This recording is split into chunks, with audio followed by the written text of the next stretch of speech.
الحمدللہ رب العالمین والعاقبۃ للمتقین الصلاۃ والسلام علی سید الانبیاء والمرسلین اما بعد فاعوذ باللہ من الشیطان الرجیم بسم اللہ الرحمن الرحیم قال اللہ تبارک و تعالی فی القرآن المجید والفرقان الحمید ولا تقولوا لمن يقتل في سبيل الله اموات بل احیاء ولكن لا تشعرون صدق اللہ مولانا العظیم وبلغنا رسولہ النبی الامین الکریم ان اللہ وملائکتہ یصلون علی النبی یا ایہا الذین آمنوا صلوا علیہ وسلموا تسلیما اللہم صلی علی سیدنا و مولانا محمد وعلی آلہ واصحابہ بارک وسلم الصلاۃ والسلام علیک یا سیدی یا رسول اللہ وعلی آلک واصحابک یا سیدی یا شفیع المذنبین الصلاۃ والسلام علیک یا سیدی یا رسول اللہ وعلی آلک واصحابک یا سیدی یا رحمۃ للعالمین الصلاۃ والسلام علیک یا سیدی یا رسول اللہ وعلی آلک واصحابک یا سیدی یا جد الحسن والحسین یا سیدی یا جد الحسن والحسین یا سیدی یا جد الحسن والحسین شاہ است حسین بادشاہ است حسین دین است حسین دین پناہ است حسین سر داد نہ داد دست در دست یزید حقا کے بنا لا الہ است حسین برادران اسلام، پروردگار عالم کا شکر ہے کہ رب العالمین نے ہمیں حسینی پیدا فرمایا اور اس رب ذوالجلال کی بارگاہ میں التجا ہے کہ پروردگار عالم ہمیں اسی حسینیت پر زندگی اور موت عطا فرما دے۔ برادران اسلام، یہ بات ایک اٹل حقیقت ہے جس سے انکار نہیں کیا جا سکتا کہ بر صغیر پاک و ہند میں جو اسلام آیا تھا وہ اسلام حسینی تھا، وہ کلمہ حسینی تھا۔ کیوں؟ پوری تاریخ ہمیں اس بات کی گواہی دیتی ہے، شہادت دیتی ہے کہ اس ہمارے بر صغیر پاک و ہند میں اللہ کا کوئی نبی اس کلمہ اسلام کی تبلیغ کو پھیلانے کے لیے ہمارے پاس نہیں پہنچا، تو ہمیں اس کلمہ رسول عربی صلی اللہ علیہ وآلہ وسلم، کلمہ اللہ، یہ ہمارے تک کہاں سے پہنچا؟ تو ہم چونکہ سارے لوگ ہندوستان کے ساتھ تعلق رکھتے ہیں، تو یہ علاقہ جہاں آج ہم بیٹھے ہیں یہ بھی پہلے ہندوستان میں ہی شامل تھا۔ تو بہرحال ہم تو پہلے ذرا اور قریب تھے، تو وہاں پر کون آیا تھا؟ عرب کی سرزمین پر اللہ کے ایک ولی کامل، ایک مرد حق، حضرت خواجہ عثمان ہارونی رحمۃ اللہ تعالی علیہ، آپ نے اپنی نگاہ ولایت سے ایک ایسے شہباز کو دیکھا کہ جو انہیں ایک حسینی مجاہد نظر آیا۔ آپ نے خواجہ خواجگاں ہند الولی حضرت خواجہ معین الدین چشتی اجمیری حیدری سنجری رحمۃ اللہ تعالی علیہ کو اپنی نگاہ ولایت سے اپنے قریب فرمایا، اور عرب کی سرزمین پر ان کو فیوز و برکات کے ساتھ نوازا، اور آج بھی اسی مرد حق کا مزار اقدس جنت المعلیٰ مکہ مکرمہ میں موجود ہے۔ تو برادران اسلام، جب حضرت خواجہ عثمان ہارونی کا وصال مبارک ہو گیا، حضرت خواجہ معین الدین چشتی اجمیری کے جو پیر مرشد ہیں، تو آپ باذن مصطفیٰ صلی اللہ علیہ وآلہ وسلم میرے رسول پاک علیہ الصلوۃ والسلام کے اذن سے، آپ کے حکم سے کہ معین الدین تو ہندوستان میں اس کلمے کی تبلیغ کو لے کے چلا جا، تو خواجہ خواجگاں خواجہ اجمیر وہاں سے چلے اور ہندوستان میں آ کے ڈیرا لگایا اور اجمیر کو اپنا مرکز بنایا۔ تو وہاں سے میرے خواجہ ہند کو یہ تلقین کی گئی تھی کہ اے معین الدین، تو چونکہ وقت کے ایک یزید کے سامنے جا رہا ہے، چونکہ تو وقت کے ایک یزید کے سامنے جا رہا ہے، تو ایسا کرنا، جب تیرا سامنا کسی یزید وقت کے یزید کے ساتھ ہو تو میرے حسین کا نام لینا۔ کس کا نام لینا؟ میرے حسین کا نام لینا۔ تو برادران اسلام، حضرت خواجہ ہند کو یہ بات تلقین کر کے بھیج دیا گیا کہ اے معین الدین، یاد رکھنا، یہاں پر حسینیت آ جاتی ہے، یزیدیت بھاگ جایا کرتی ہے۔ تو حضرت خواجہ خواجگاں یہ فیض جناب حسنین کریمین کے نانا کے دربار سے لے کر آپ نے اجمیر میں جب اپنا مرکز بنایا، تو آتے ہی وقت کے یزید راج پرتھوی کے ساتھ آمنا سامنا ہوا۔ بڑے جتن کیے اس نے، بڑی کوششوں کے بعد بالآخر وہ خود خواجہ خواجگاں کے ساتھ اس نے گفتگو کرنا چاہی، اور اس نے پیغام بھیجا کہ یہ تو کون ہے معین الدین؟ ایک نیا دین لے کے آیا ہے اور لوگوں کو میرے خلاف کرنا چاہتا ہے، اور تجھے پتہ نہیں اس علاقے کا سردار کون ہے، اس علاقے کا بادشاہ کون ہے؟ تو خدا کی قسم اس ہند الولی نے آگے سے اپنا کیا تعارف کروایا تھا، وہ آج زبان زد عام ہے، بچے بچے کی زبان پر جاری ہے کہ میرے خواجہ نے فرمایا، او وقت کے یزید سن، تو کہاں کا سردار آیا ہے؟ شاہ است حسین،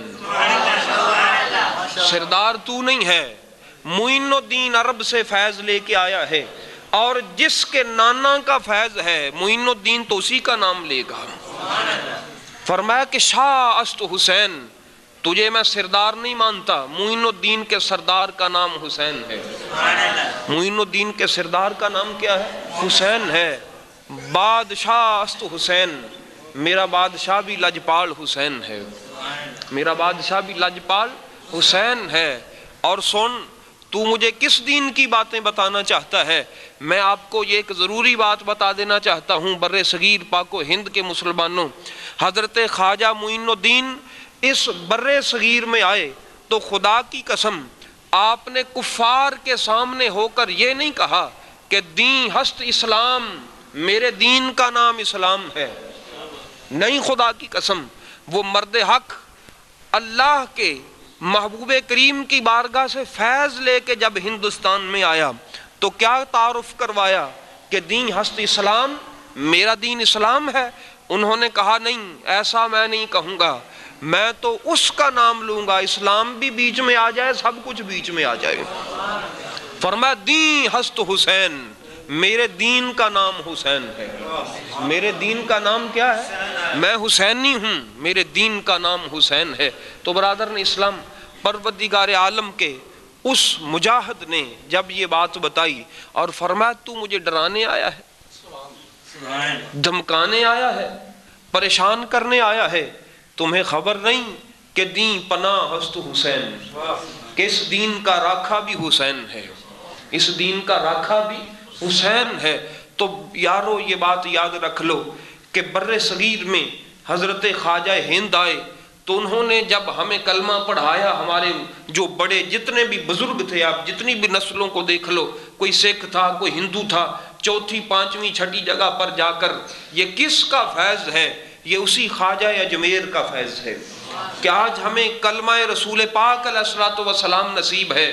تو وہ شخصیت جس نے کلمہ پڑھایا، وہ کلمہ تو حسینی لے کے آیا تھا، جو بر صغیر میں کلمے کی تبلیغ کرنے آیا، وہ کلمہ کون سا تھا؟ حسینی کلمہ تھا۔ اب جو شخص بر صغیر کا باسی ہے، اس پاک و ہند پاکستان یا ہندوستان کا باسی ہے، اس کے لیے یہ بات ضروری ہوگی کہ اگر وہ کلمہ گو ہے تو وہ مولا حسین لاجپال کا وفادار بھی بن جائے، کیونکہ جو شخصیت ہمارے تک کلمہ اسلام لے کے پہنچی، اس نے تو یہی کہا تھا کہ دین ہست حسین، میرے دین کا نام حسین ہے، اور اس دین پر جب کوئی کڑا وقت آتا ہے تو اس دین کو اپنے دامن میں پناہ دینے والے کا نام بھی حسین ہے۔ تو اس لیے برادران اسلام، آج ہم اسی حسین لاجپال رضی اللہ تعالی عنہ آپ کی بارگاہ میں اور آپ کے ساتھیوں کی بارگاہ میں خراج عقیدت پیش کرنے کے لیے اللہ کے گھر میں حاضر ہیں۔ اور یاد رکھ لیں، یہ وہ شخصیت ہیں کہ جن کا ذکر ہمارے دلوں کا چین ہے، ہماری آنکھوں کی ٹھنڈک ہے، ہمارے سینوں کا سکون ہے، اور ہمارے لیے سیدہ زہرا سلام اللہ علیہا کی جو ہے وہ ان کی طرف سے رضا اور مرضی کا باعث ہے۔ تو برادران اسلام، پروردگار عالم ہمیں اس ذکر کو اپنے لیے ورد زباں اور اپنے سینے میں ہمیشہ کے لیے بسا لینے کی توفیق عطا فرمائے۔ تو اللہ رب العزت نے کرم فرمایا، آج ہم ذکر حسین پاک اور کیوں نہ کریں۔ اس لیے میں آپ کو بتا دوں کہ جس طرح 10ویں محرم پر آپ نے سنا، علماء سے، دیگر علماء سے بھی سنا کہ یزید چاہتا تھا کہ حیا ختم ہو جائے، امام حسین چاہتے تھے حیا باقی رہ جائے۔ یزید چاہتا تھا کہ مسجدیں بے آباد ہو جائیں، امام حسین چاہتے تھے کہ مسجدیں آباد ہو جائیں۔ یزید چاہتا تھا کہ شریعت ختم ہو جائے، مرضی ابھر پڑے، امام حسین چاہتے تھے طبیعت ختم ہو جائے، شریعت باقی بچ جائے، طبیعت ختم ہو جائے، شریعت باقی بچ جائے۔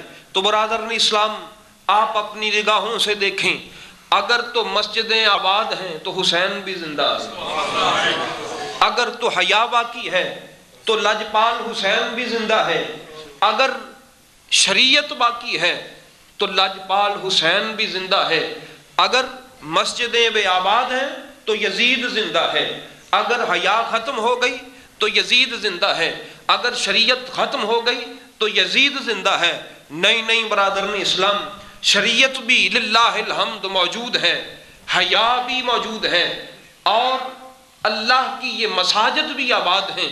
تو مسجدوں کا آباد ہونا، حیا کا باقی رہنا، شریعت کا موجود ہونا اس بات کی گواہی دیتا ہے کہ لوگوں وَلَا تَقُولُوا لِمَن يُقْتَلُ فِي سَبِيلِ اللَّهِ أَمْوَاتٌ، کہ اللہ کی راہ میں چلے جانے والے کو مردہ نہ کہہ بیٹھنا، فرمایا کہ بل احیاء، بلکہ وہ تو زندہ ہے، بلکہ وہ تو زندہ ہے، وَلَٰكِن لَا تَشْعُرُونَ، تم اس کی زندگی کا شعور نہیں رکھتے، تمہیں وہ شعور نہیں، اس کی زندگی اتنی بلندی پر ہے کہ تم اس بلندی پر سوچنے کی طاقت نہیں رکھتے، اس کی زندگی اتنے کمال پر ہے کہ تمہاری عقلوں کا جو پرندہ ہے وہ نیچے نیچے پرواز کرتا ہے، اس کی زندگی کا کمال تمہاری عقلوں کے پرندے سے اوپر ہے، اس لیے تم اس کو جان نہیں سکتے، تم اس کو سوچ نہیں سکتے۔ تو اس لیے برادران اسلام، پروردگار عالم نے اپنے اللہ رب العزت نے اپنے محبوب کریم علیہ الصلوۃ والسلام کو یہ شرف عطا فرما دیا کہ اس کے گھر میں لاجپال حسین پیدا فرما دیا، کہ جس پر اللہ رب العزت کو بھی ناز ہے، جناب محمد عربی کو بھی ناز ہے، اور جناب خلیل اللہ علیہ السلام کو بھی ناز ہے۔ تو برادران اسلام، پروردگار عالم اللہ رب العزت کی بارگاہ میں دعا ہے کہ رب العالمین ہمیں امام حسین علیہ السلام کی محبت پر زندگی اور موت عطا فرمائے۔ اور یہ کوئی ایسی بات نہیں ہے کہ جو مسجد کے تقدس کے خلاف ہو، کہ مسجدیں تو بنی ہیں اللہ کا ذکر کرنے کے لیے، تو تم امام حسین اور ان کے ساتھیوں کا تذکرہ کرنے کے لیے آئے بیٹھے ہو۔ برادران اسلام، یاد رکھ لیں، میرے محبوب کریم نے ایک طریقہ کار وضع فرمایا، فرمایا لوگوں، میرے حسین کی محبت میری محبت سے، اور میری محبت رب کی محبت ہے۔ تو گویا پتہ چلا کہ حسین لاجپال کا ذکر رسول عربی کا ذکر ہے اور ان کا ذکر پروردگار عالم کا ذکر ہے۔ تو آج ذکر حسین علیہ السلام کی صورت میں ہم اپنے پروردگار کا ذکر کرنے کے لیے اللہ کے اس گھر میں موجود ہیں۔ تو برادران اسلام ذرا سوچیو، 61 سن کی ہجری، سن 61 ہجری تھا، 60 ہجری میں امام علی مقام روانہ ہوئے تھے۔ 61 ہجری میں یزیدی فوجوں نے مسافرت کی حالت میں امام علی مقام اور آپ کے ساتھیوں کو گھیرے میں لے کر شہادت کے مقام پر وہ تو فائز ہو گئے، اور انہوں نے وہ لعنت کمائی کہ تا قیام قیامت وہ لعنت ان کے سروں سے جدا نہیں ہو سکتی، تا قیام قیامت وہ لعنت ان کے سروں سے جدا نہیں ہو سکتی کہ امام علی مقام، کون امام علی مقام ہے کہ جن کو میرے رسول عربی کندھوں پر اٹھا کر مدینہ کی گلیوں میں چلا کرتے تھے؟ کون امام علی مقام ہیں کہ کبھی جن کی آنکھوں کو بوسہ دیتے ہیں، کبھی جن کے ہونٹوں کو بوسہ دیتے ہیں، کبھی جن کی گردن کو چومتے ہیں؟ تو برادران اسلام یہ وہی امام علی مقام ہے کہ جن کی خاطر نبی کریم کے سجدے میں طوالت آتی ہے۔ یہ وہی امام علی مقام ہیں کہ جن کی پیدائش پر پروردگار عالم کی بارگاہ سے جبریل مبارکباد لے کے آتا ہے۔ تو اس سے اندازہ لگا لیجئے گا کہ یہ کوئی عام ہستی نہیں کہ جس کی پیدائش پر جبریل پیغام لے کے آئے اور میرے محبوب کریم اس مبارکباد کو قبول فرمائیں۔ کیوں پیغام جبریل لے کے آیا تھا؟ کیوں جبریل آسمانوں سے پیغام لے کے آیا تھا؟ تو برادران اسلام جہاں بیٹیوں کی شادی ہوتی ہے نا، مبارکباد بھی وہیں سے نکلتی ہے۔ تو تاریخ اس بات کی گواہ ہے، احادیث اس بات کی گواہ ہیں کہ آسمانوں پر 40,000 فرشتوں کی گواہی میں جناب آدم علیہ السلام کی موجودگی میں سب سے خوبصورت آواز والے فرشتے نے جب سیدہ کائنات کا نکاح وہاں پر مولا علی سے کیا تو برادران اسلام پھر سوچنے کی کوئی بات باقی نہیں بچی کہ امام علی مقام کی پیدائش پر جبریل مبارکباد کیوں لے کے آیا تھا؟ جتھے شادی ہوئے مبارکباد اتھوں ہی آندی ہوتی ہے، جہاں نکاح ہو مبارکباد تو وہاں پھر چلتی ہی چلتی ہے۔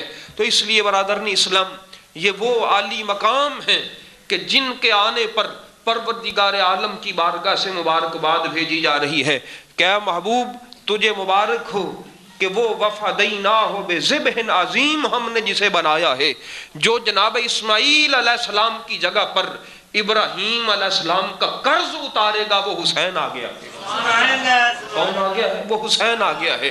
تو برادران اسلام میں چند احادیث آپ کی سماعتوں کے نظر جو ہے وہ کرنا چاہتا ہوں، ہر حوالے سے جو آج کے اس موضوع میں شامل ہوں گی کہ آقا کریم علیہ الصلوۃ والسلام میرے لاجپال حسین سے کتنی محبت کرتے تھے، کس قدر وہ اپنے حسین کے ساتھ سینے میں محبت بسائے ہوئے تھے۔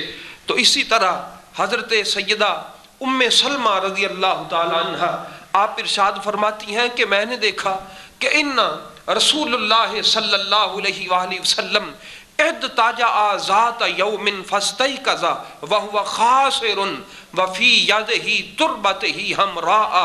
فرمایا کہ ایک دن میں نے دیکھا کہ سرکار یکدم گھبرا کے اٹھ گئے، سوئے ہوئے تھے، آرام کر رہے تھے، نیند میں تھے۔ اضطجع ذات یوم فاستيقظ وهو خاسر، فرمایا پریشان حالت تھی اور ہاتھ میں مٹی پکڑی ہوئی تھی، ہاتھ میں مٹی پکڑی ہوئی تھی۔ یہ خصائص کبریٰ کی حدیث پاک ہے، ام سلمہ سرکار کی زوجہ مطہرہ اس کی راویہ ہیں، فرماتی میں پاس تھی، سرکار گھبرا گئے، پریشان تھے، چہرے پر پریشانی کے آثار تھے۔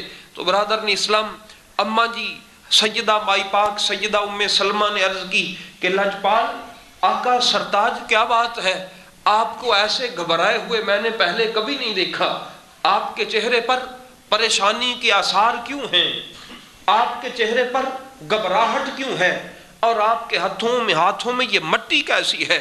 قلت ما ھذا التربۃ، یا رسول اللہ یہ مٹی کیسی ہے؟ فرمایا یا رسول اللہ یہ کس چیز کی مٹی ہے؟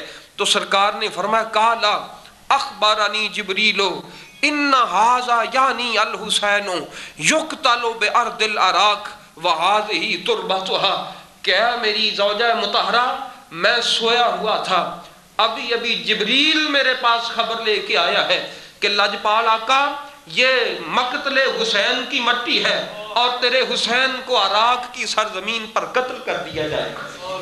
تو برادران اسلام، یہ حسین وہ ہیں جن کی وجہ سے میرے محبوب کی نیندیں اچاٹ تھی، جن کی وجہ سے میرے محبوب پاک علیہ الصلوۃ والسلام کی نیند میں آرام نہیں تھا، سوتے تھے تو گھبرا کے حسین کے خیال سے اٹھ جاتے تھے، اور وہ مٹی اماں جی سیدہ ام سلمہ کو عطا فرما دی۔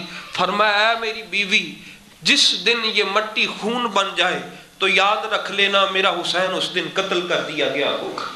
تو سرکار نے، اور یہ نگاہ نبوت کا کمال ہے، دیگر ازواج بھی تھی مگر اپنی اس زوجہ کو وہ مٹی عطا فرمائی جس زوجہ کے بارے میں نگاہ نبوت دیکھ رہی تھی کہ جب 61 ہجری میں میرا حسین شہید ہوگا، میری اور کوئی زوجہ نہیں، یہی زندہ ہوگی۔ اب بھی کوئی کہے کہ نبی کو پتہ نہیں ہوتا، اور کسی اپنی بیوی کو وہ مٹی کیوں نہیں پکڑائی؟ فرمایا ام سلمہ یہ پکڑ لے اور رکھ لے سنبھال کر اس کو، جس دن یہ خون بن جائے تو یاد کر لینا میرا حسین قتل کر دیا گیا ہے۔ یہ اس کے مقتل کی مٹی ہے۔ تو برادران اسلام، وہ لجپال حسین وہ ہے کہ میرے محبوب کریم جن کے ساتھ اتنی محبت فرماتے تھے۔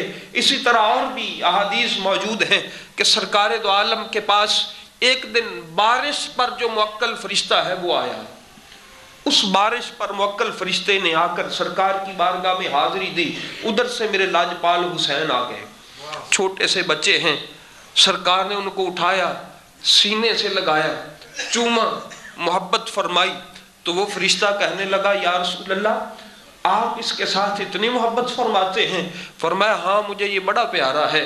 فرمایا عرض کی حضور میں آپ کو خبر دینے آیا ہوں کہ آپ کے اس بیٹے کو اس امت کے بدبخت عراق کی زمین میں شہید کر دیں گے، وہ آپ کے امتی کہلائیں گے۔ یا رسول اللہ یہ اس مقتل کی مٹی آپ کے پاس لے کے آئی۔ تو برادران اسلام، یہ وہ لجپال حسین ہے کہ جن کا غم میرے محبوب کے سینے میں موجود تھا۔ تو وہ خوش قسمت ہوگا کہ جس کے سینے میں غم حسین موجود ہو۔ یارو، ہٹ بڑا کے اٹھتا وہی ہے، گھبرا کے نیند سے اٹھ کے بیٹھتا وہی ہے، جو کسی چیز پر غمناک ہو، جو کسی چیز پر پریشان ہو۔ آج غم حسین میں نے خود سنا، ہمارے اہل سنت و جماعت کے بڑے معتبر قسم کے وہ پیر صاحب ہیں، خود فرما رہے تھے کہ غم حسین منانا جو ہے یہ جائز نہیں، ایسی پیری فقیری پر لعنت ہے میری طرف سے اور اللہ کی طرف سے اور فرشتوں کی طرف سے۔ یارو یہ غم حسین تو وہ ہے کہ ابھی کربلا آیا نہیں تھا، میرے محبوب اس غم میں مبتلا تھے، ابھی کربلا کا واقعہ ہوا نہیں تھا، محبوب کریم اس غم میں مبتلا تھے، اور سوئے سوئے اٹھ کے اس غم سے بیٹھ جایا کرتے تھے کہ میرے حسین کے ساتھ کیا سلوک کیا جانے والا ہے۔ تو برادران اسلام، یہ وہی لجپال حسین ہیں کہ آقا کریم علیہ الصلوۃ والسلام جن کی طرف سے پریشان ہو جایا کرتے تھے۔ اور میں آپ کو ذرا اس لیے تمہیدی کلمات اس کو نہ آپ سمجھیں، میں آپ کو اپنے حسین لجپال کی عظمت کے حوالے سے چند باتیں بتا رہا ہوں، اور یہ وہ حقائق ہیں کہ جو بتانے سے گریز کیا جاتا ہے، کہیں لوگ ہمیں شیعہ نہ کہہ دیں۔ تو برادران اسلام، مولا کائنات کا یہ واقعہ ہے، حدیث پاک ہے خصائص کبریٰ میں، سر الشہادتین میں، دلائل النبوت میں، یہ ہماری اہل سنت و جماعت کی معتبر ترین کتب ہیں کہ مولا علی جب وہاں سے گزرے، سرکار مولا علی جو تھے وہ جنگ صفین کے طرف سے جب واپس آئے تو کیا ہوا؟ فرماتے ہیں کہ جب ہم وہاں پر پہنچے جہاں پر یہ کربلا کا مقام ہے تو مولا علی نے کیا کہا؟ فلما جازا نینوا نادا صبرا ابا عبداللہ۔ راوی کہتے ہیں کہ جب ہم نینوا کے مقام پر پہنچے، فرمایا کہ آپ مولا علی کی بارگاہ سے آواز آئی کہ ابو عبداللہ ذرا صبر کر، یہاں ٹھہر جا، یہاں کیا کر؟ یہاں ٹھہر جا۔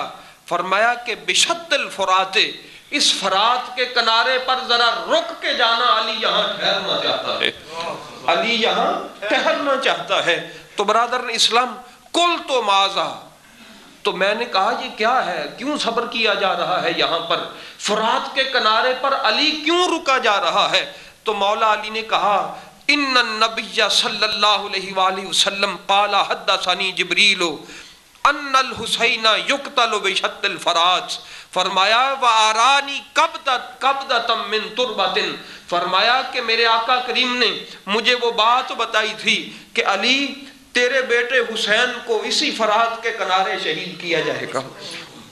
آج میں اتفاق سے اپنے بیٹے کے مقتل کے پاس سے گزر رہا ہوں اور مجھے میرے آقا نے وہ مٹی بھی دکھائی تھی جو میرے لجپال حسین کے مقتل کی مٹی ہے، اس لیے علی چاہتا ہے اس وقت تو علی اپنی قبر میں ہوگا، روحانی طور پہ موجود ہوگا۔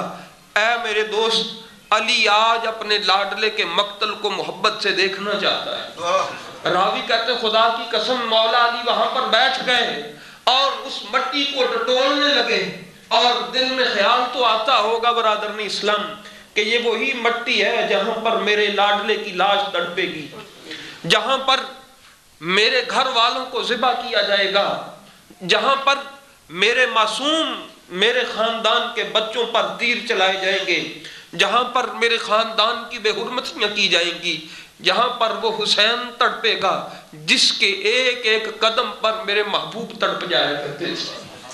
آپ نے وہ حدیث پاک سنی علماء سے کہ سرکار خطبہ ارشاد فرما رہے تھے جمعۃ المبارک کا، لاجپال حسین چھوٹے سے ہیں، ابھی چلنا نیا نیا سیکھا ہے، لڑکھڑاتے قدموں سے مسجد نبوی میں آ گئے، سرکار نے خطبہ چھوڑ کے لاجپال حسین کو اٹھا کے سینے سے لگا دیا۔ تو مولا علی کے دل میں وہ سارا منظر گھوم گیا کہ یہ وہ جگہ ہے۔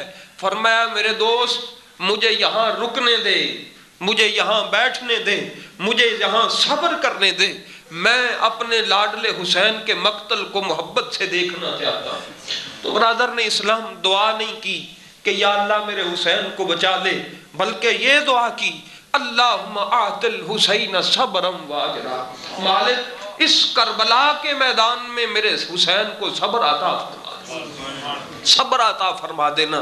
تو برادر نے اسلام پروردگار عالم نے پھر اپنے علی کے اس شہزادے کو وہ مقام عطا فرمایا کہ آج ہی حسین حسین نہیں، اسی لیے تو جوش ملیحہ وادی نے کہا تھا کہ انسان کو بیدار تو ہو لینے دو، ہر قوم کہے گی ہمارے ہے حسین، ہر قوم کہے گی ہمارے ہے حسین۔ تو برادران اسلام لاجپال آقا حسین یہ وہ ہیں کہ جن کا غم علی کے سینے میں بھی تھا، میرے محبوب کے سینے میں بھی تھا، اور مسلمان وہ ہوگا جس کے سینے میں غم حسین موجود ہو۔ غم کا یہ مطلب نہیں جس طرح یہ والے لوگ غم مناتے ہیں، شیعہ کی معتبر ترین کتب میں یہ واقعات موجود ہیں کہ جتنے بھی امام آئے ہر امام نے ماتم سے منع کیا، ہر امام نے اپنے رانوں پر ہاتھ مارنے سے منع کیا، اپنے سر کو پیٹنے سے منع کیا، اپنے چہرے پر مارنے سے منع کیا۔ یہ اماموں کی تقلید نہیں ہے، یہ اماموں کی مخالفت ہے برادران اسلام۔ مگر غم منانے کا یہ بھی طریقہ کار نہیں ہے کہ کہا جائے غم حسین منانا ہی نہیں چاہیے۔ برادران اسلام یاد رکھ لیں، وہ شخص دنیا کا خوش قسمت شخص ہوگا جس کی آنکھوں سے غم حسین میں کوئی آنسو بہ جائے اس ظلم کی داستان کو سن کر۔ اور یہی مقصد ہوتا ہے سال کے بعد کہ لوگوں کے گناہوں کو جو ہے پروردگار عالم ان آنسوؤں میں بہا کے لے جائے اور پاک فرما دے پروردگار عالم ہمارے سینوں کو۔ تو اس لیے برادران اسلام ہم غم حسین کو اس لحاظ سے نہیں مناتے جس طرح وہ بے ادب مناتے ہیں، ہم نے اس کو اپنے سینے میں محفوظ کیا۔ یہ محرم کے لیے نہیں ہے، پروردگار عالم مرنے تک ہمیں غم حسین عطا فرمائے اور ہم سے یہ جدا نہ ہو۔ ہم زندہ رہیں تو اسی غم حسین میں، ہم مریں تو اسی محبت اور غم حسین میں، ہم اٹھیں تو اسی محبت اور غم حسین میں۔ مجھے وہ علامہ شفیع اکاڑوی رحمۃ اللہ تعالی علیہ کی بات یاد آ گئی۔ آپ کے سامنے ایک بدعقیدہ شخص نے آ کے کہا کہ یزید اچھا تھا، وہ جنتی تھا، وہ فلاں تھا، وہ یہ تھا۔ آپ نے اس سے مناظرہ نہیں کیا، آپ نے فرمایا اتنا مجمع لگا ہوا ہے، تو بھی ہاتھ اٹھا، میں بھی ہاتھ اٹھاتا ہوں، تو دعا کر یا اللہ قیامت والے دن میرا حشر یزید کے ساتھ ہو، میں دعا کرتا ہوں یا اللہ قیامت میں میرا حشر محبان حسین میں ہو۔ سارا مجمع گواہ تھا کہ اس نے دعا کے لیے ہاتھ نہیں اٹھائے برادران اسلام، اس پیٹھ پھیری اور چلا گیا۔ پتا تھا کہ جتنا بھی یہ بک بک ہے یہ تو فقط بغض حسین میں ہے نا، جانتا تھا کہ یزید پر قیامت والے دن جو سختی ہوگی وہ کسی اور پر نہیں ہوگی۔ تو اس لیے برادران اسلام دعا کے لیے ہاتھ اس یزید کے ماننے والے کے بھی نہ اٹھ سکے۔ اسی لیے تو آج کوئی اپنے بیٹے کا نام یزید رکھ کے راضی نہیں، شمر رکھ کے راضی نہیں۔ تو برادران اسلام یہ وہ مولا حسین لاجپال ہیں کہ جن کے صدقے سے پروردگار عالم نے ہم پر کرم فرمایا اور ہمیں یہ زندگی عطا فرما دی کہ جس زندگی میں آج ہمارا یہ وقت گزر رہا ہے۔ تو برادران اسلام سب سے پہلے جب مولا حسین لاجپال مدینہ منورہ سے روانہ ہوئے تو کیوں روانہ؟ سوچنے کی بات ہے۔ آج آپ نے تھوڑا سا ٹائم کی طرف نہیں دیکھنا، محبت سے یہ بات سماعت فرمائیں کہ لاجپال حسین مدینہ کو چھوڑ کر کیوں چلے؟ یزید کو ان کے والد صاحب نے کہا تھا کہ یزید ابن عمر، عبداللہ ابن زبیر، عبداللہ ابن عباس اور حسین لاجپال سے بیعت نہ لینا، ان کو تم پریشان نہ کرنا۔ مگر ان کی آنکھیں بند ہونے کی دیر تھی۔ یزید حکمران بن کے تخت پر جب بیٹھا تو اس نے مدینہ منورہ میں پیغام بھیجا جو گورنر تھا وہاں کا کہ مولا حضرت لاجپال حسین سے کہو کہ وہ بھی میری بیعت کرے، ابن عمر بھی میری بیعت کرے، ابن عباس بھی میری بیعت کرے، ابن زبیر بھی میری بیعت کرے۔ تو لاجپال حسین نے کہا نہیں ہو سکتا، سرداد نہ داد دست در دست یزید، کہ لوگوں تم نے تو اپنی آنکھیں بند کر رکھی ہوں گی مگر حسین لاجپال دیکھتا ہے کہ یزید فاسق ہے، وہ شرابی ہے، وہ مجرے کرتا ہے، وہ بہنوں کے ساتھ پھوپھیوں کے ساتھ نکاح کو حلال قرار دینا چاہتا ہے۔ حسین اس جیسے فاسق کے سامنے سر اطاعت خم نہیں کر سکتا۔ انہوں نے پھر میرے لاجپال حسین پر مدینے میں رہنا بھاری کر دیا۔ تو برادران اسلام ذرا تصور کریں خدا کی قسم کہ جس روز میرے لاجپال آقا حسین نے سیدہ زہرا کے دروازے کو قفل لگایا ہوگا، تالا لگایا ہوگا، اور اپنی پیاری بیٹی سیدہ فاطمہ صغریٰ کو ام سلمہ رضی اللہ تعالیٰ عنہ کے حوالے کیا ہوگا، کس گھر کو تالا لگا؟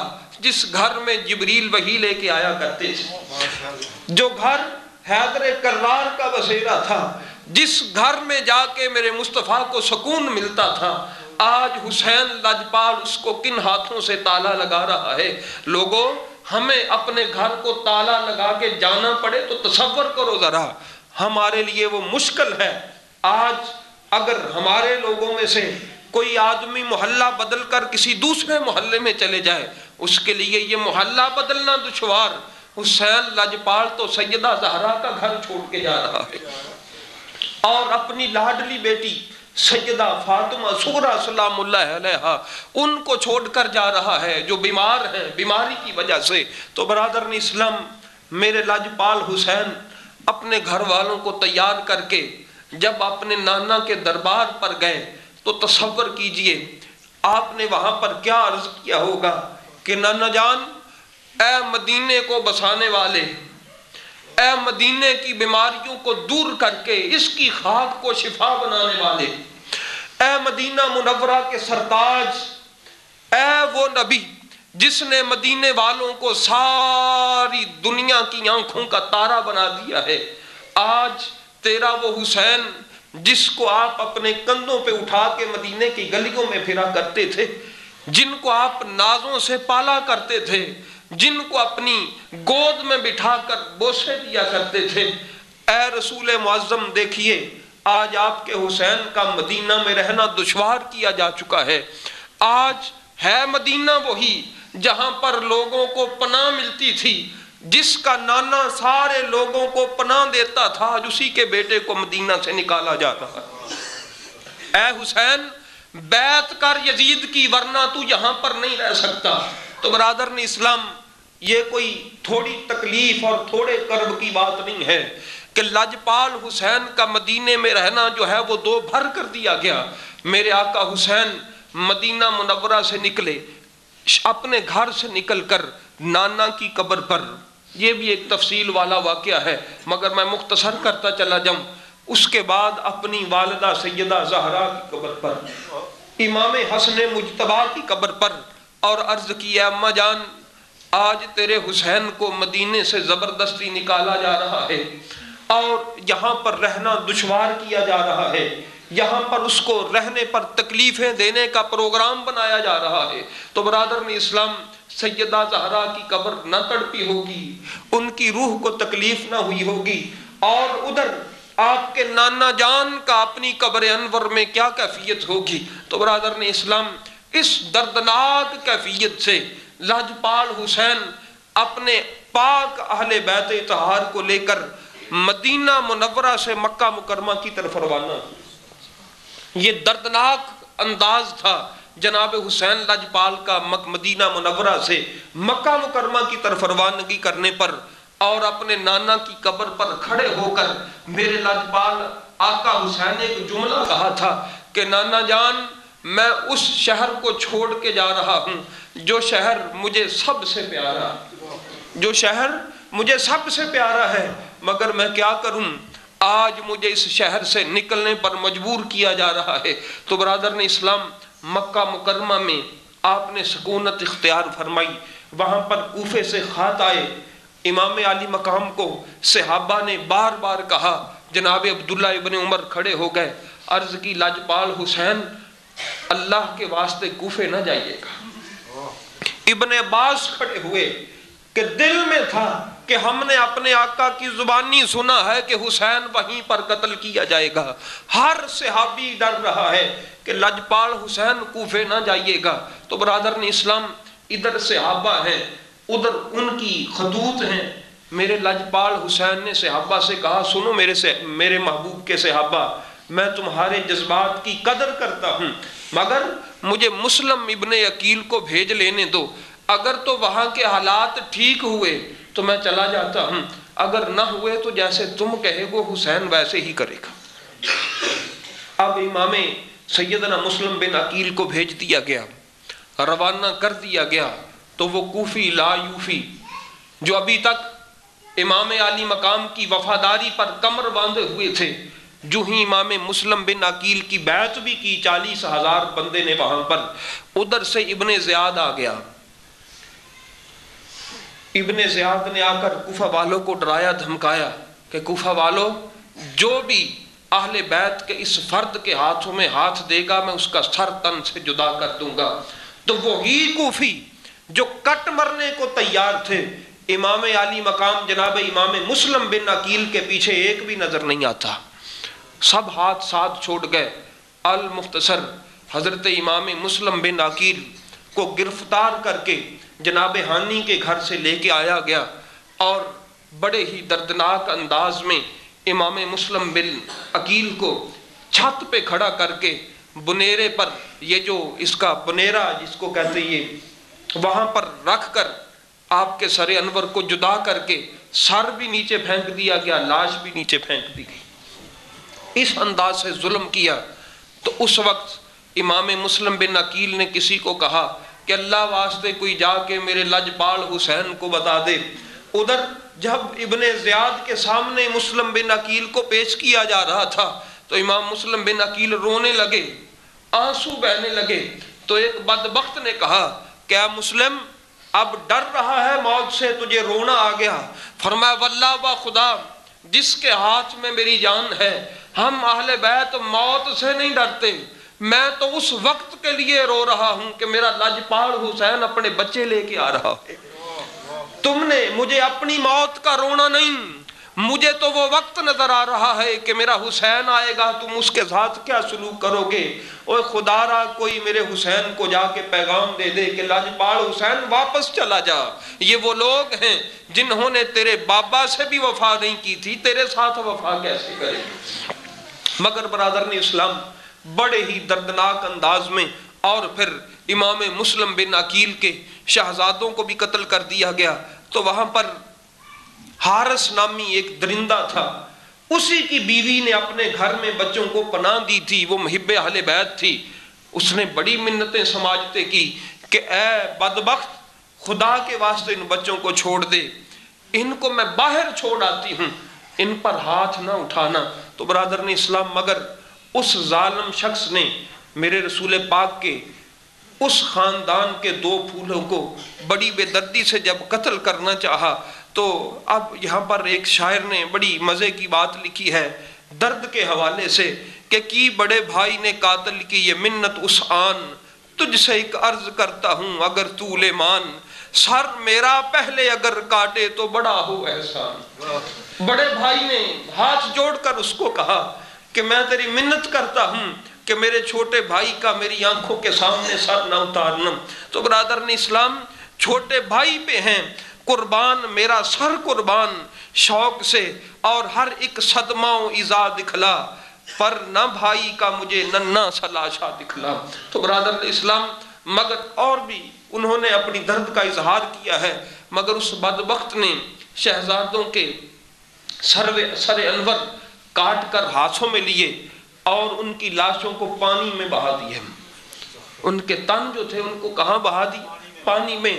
اب بھی ہم ابھی اس درد کا تذکرہ نہ کریں تو برادران اسلام، اتنا ظلم، اور پھر اس کو بھی کچھ نہ ملا، ڈوب کر نہر میں کوثر کے کنارے پہنچے، آئی مسلم کی صدا کے ہمارے پیارے پہنچے۔ امام مسلم تو وہاں پر پہلے ہی پہنچ چکے تھے، تو اس رات کو آپ کے بڑے بیٹے محمد بن مسلم نے اپنے چھوٹے بھائی ابراہیم بن مسلم کو کہا کہ بھیا، اے میرے چھوٹے بھائی، آج ہمارا دنیا سے جانے کا وقت آ گیا ہے۔ میں نے ابھی خواب میں دیکھا ہے کہ میرے نانا جان جناب محبوب کریم علیہ السلام، سیدہ فاطمہ، امام حسن، امام علی، اور ہمارے بابا جان حضرت امام مسلم جنت میں ٹہل رہے ہیں، اور آقا کریم نے ہماری طرف انگلی کر کے کہا تھا مسلم ان بچوں کو وہیں چھوڑ آئے ہو؟ تو میرے بابا نے عرض کیا تھا حضور ابھی آنے والے ہیں، بھیا تیاری کر لے، ہمارے بھی جانے کا وقت آ پہنچا ہے۔ تو برادران اسلام، یہاں سے میرے لاجپال حسین کے خاندان کا قتل شروع ہوا، ادھر سے پھر میرے امام علی مقام جو ہے وہ مکہ مکرمہ سے چل پڑے، خط مل گیا حضرت مسلم بن عقیل کا کہ جاؤ چلے جاؤ۔ المختصر برادران اسلام، کربلا کی طرف جب آئے تو سب سے پہلے حر کے ساتھ آمنا صاحب۔ آپ کو یہاں پر ایک بات بتاؤں گا، آپ نے یاد رکھنی، حر کے ساتھ آپ کا آمنا سامنا ہوا۔ 1000 فوج دے کر یزید کے ابن زیاد نے جناب حر کو بھیجا امام علی مقام کے سامنے کہ ان کو واپس نہ جانے دینا، میرے پاس لے کے آنا۔ تو جناب حر کو ایک جملہ کہا تھا لاجپال حسین نے، فرمایا تھا حر تجھے تیری ماں روئے، تو مجھ سے لڑنے کے لیے آیا ہے؟ تو خدا کی قسم، آپ نے سنا نا کہ حر بھی یزیدی فوج میں تھا، پتا ہے آپ کو، مگر آپ نے یہ بھی سنا کہ یہ وہ حر ہے جو امام علی مقام کی طرف سے پہلا مجاہد تھا۔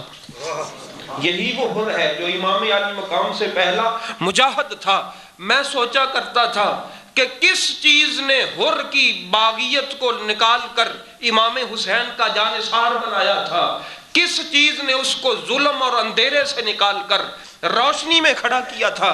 لاجپال حسین نے کہا حر تجھ پر تیری ماں روئے، بڑا کڑیل جوان تھا، اس کو غصہ بڑا آیا، کہنے لگا لاجپال حسین اگر تیرے علاوہ کوئی اور شخص کہتا تو میں اس کی ماں کو برا کہتا، مگر مجھے پتہ ہے کہ تیری ماں کون ہے، میں جانتا ہوں تیری ماں سیدہ زہرا ہے، تیری ماں بنت رسول اللہ ہے، تیری ماں سیدۃ النساء العالمین ہے۔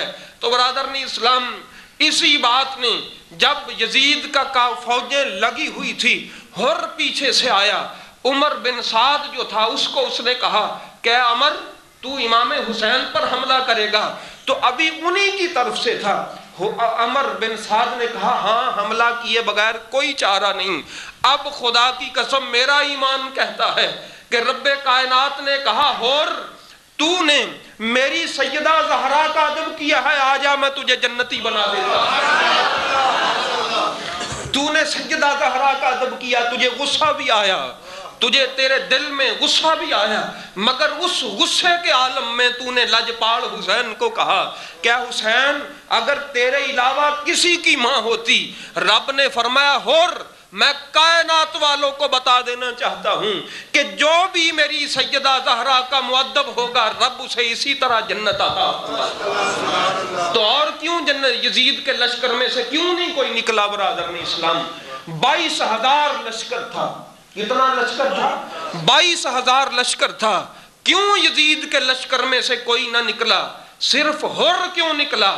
رب کائنات کی محبت نے گوارا نہ کیا کہ سیدہ زہرا کا ادب بھی کرے اور ہو بھی یزیدی۔ رب نے فرمایا یہ برداشت نہیں کر سکتا، میری غیرت اس چیز کو برداشت نہیں کر سکتی کہ سیدہ زہرا کا ادب کیا جا چکا ہو اور ابھی کھڑا یزید کی فوج میں ہو۔ اللہ رب العزت کے ہاتھوں میں ان انگلیوں میں بندے کا دل ہے۔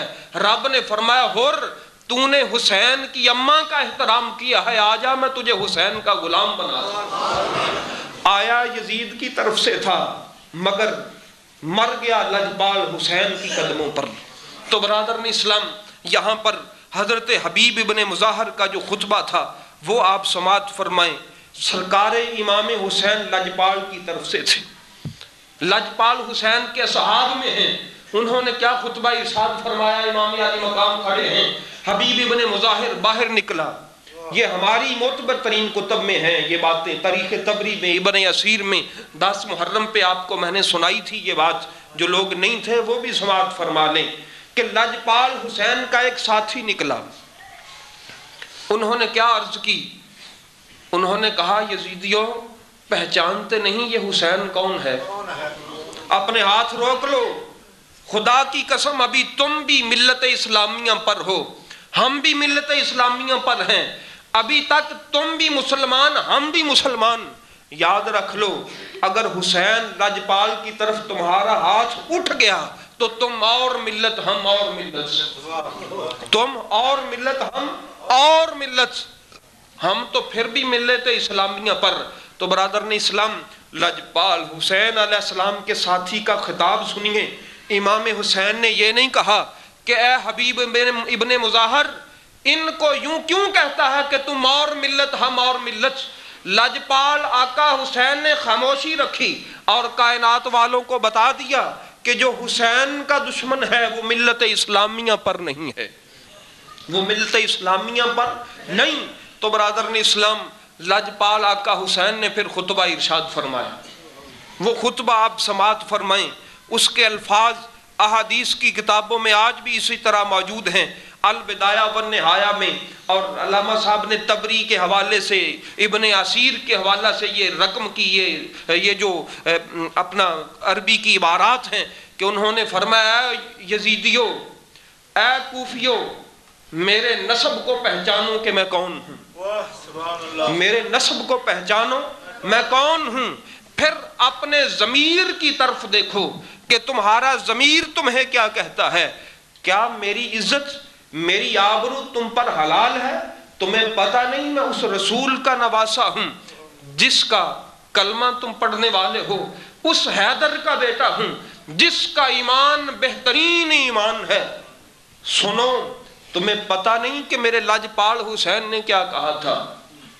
یہ حدیث پاک سماعت فرما لو۔ آگے پھر وہ مصیبتیں اور تکلیفیں جو آقا حسین لجپال پر آئیں ان کا آغاز میں ابھی آپ کے سامنے کرنے والا ہوں۔ اس سے پہلے یہ حدیث پاک سن کے اپنے عقیدے پر فخر کرو خدا کی قسم کہ ہم وہ سنی ہیں کہ کربلا میں جنہیں میرے لجپال حسین نے یاد رکھا اور مہر تصدیق ثبت فرما دی کہ کائنات والوں میرے نانا نے کہا تھا کہ 73 فرقے ہوں گے میری امت کے، ایک فرقہ جائے گا جنت میں۔ امام حسین جنتیوں کا سردار ہے، امام حسین جنتیوں کے سردار ہیں۔ سنو وہ 73واں فرقہ کون ہے؟ لجپال حسین کے اس حدیث سے اندازہ آپ نے خود لگانا ہے کہ آپ نکلے، یزیدیوں سے کہا تمہیں پتہ نہیں اِنَّا رسول اللہ صلی اللہ علیہ وآلہ وسلم قال علی والے اخی کہ میرے نانا لجپال حسین نے مجھے اور میرے بھائی حسین حسن کو کہا تھا کہ انتما سیدہ شباب اہل الجنت، حسن و حسین تم دونوں جنتی نوجوانوں کے سردار تو ہو ہی، مگر سنو یزیدیو، میرے نانا نے ایک اور بات بھی کہی تھی، وَقُرَّةُ عَيْنِي أَهْلُ السُنَّةِ، اور حسن و حسین تم سنیوں کی آنکھوں کی ٹھنڈک بھی ہو، سنیوں کی آنکھوں کی ٹھنڈک بھی ہو۔ یہ لجپال حسین کا خطبہ تھا۔ برادران اسلام، آج کہا جاتا ہے تمہیں پتہ ہی نہیں، سنی شعر و شاعری کرتے ہیں، کوئی حدیث نہیں آتی۔ اگر میدان کربلا میں میرے لجپال حسین یہ لفظ نہ کہے ہوں تو میں ذمہ دار، اور اگر کہا ہو تو بچ جاؤ ادھر سے بھی اور ادھر سے بھی، بچ جاؤ ادھر سے بھی اور ادھر سے بھی۔ لجپال حسین گویا کہ یزیدیوں کو یہ بتانا چاہتے تھے کہ یزیدیوں تمہیں کیا خبر میں کون ہوں، ہوتا کوئی سنی، ہائے ہائے ہائے ہائے خدا کی قسم۔ لجپال حسین یزیدیوں کو گویا لفظوں میں یہ بتانا چاہتے ہیں کہ یزیدیوں تمہیں کیا خبر میں کون ہوں۔ نعرہ تکبیر، نعرہ رسالہ، نعرہ حیدری، علماء اہل سنت۔ تو برادران اسلام، فخر کرو اپنے اس عقیدے اور مسلک حق پر کہ لجپال حسین کربل کے میدان میں کھڑے ہو کر تمہیں سچا کہہ گئے اور تمہیں جنتی کہہ گئے، اور فرمایا سنو سنی وہ ہے۔ ساتھ یہ بھی بتا دیا لجپال حسین نے، آج اہل سنت و جماعت حنفی ایک اور بھی بنے پھرتے ہیں جو بستروں کا بوجھ کندھوں پہ اٹھائے پھرتے ہیں، مگر ان کی آنکھیں حسین کے ذکر سے ٹھنڈی نہیں ہوتی۔ اہل سنت تو لکھ بار نام رکھ لیں، لجپال حسین نے نشانی بڑی سونی دی، فرمایا سنی بھی وہ قرۃ عینی اہل سنت، سنی وہ ہے جس کی آنکھیں میرے ذکر سے ٹھنڈی ہو جائیں، جس کی آنکھیں میری ذکر سے ٹھنڈی ہو جائیں۔ تو لجپال آقا حسین نے تمہیں نجات والا بنا دیا، خدا کی قسم۔ کربلا کے میدان میں کہا سنیوں تمہیں مبارک ہو کہ تم ہی وہ ہو جن کا ذکر، جن کے لیے میرا اور میرے بھائی حسن کا ذکر ٹھنڈک ہے آنکھوں کی، سکون ہے سینوں کا، قرار ہے دلوں کا۔ اس لیے برادران اسلام، ہم لجپال حسین کے ذکر کو اپنی آنکھوں کا سرما بناتے ہیں، اپنے دل کا قرار سمجھتے ہیں، آنکھوں کی ٹھنڈک سمجھتے ہیں، سینے کا چین سمجھتے ہیں کہ لجپال حسین کی یہی تمنا تھی کہ سنیوں میں کہتا جا رہا ہوں کہ میں تمہارے آنکھوں کی ٹھنڈک ہوں، اس بات کو بھولنا نہ، تقاضا حسین۔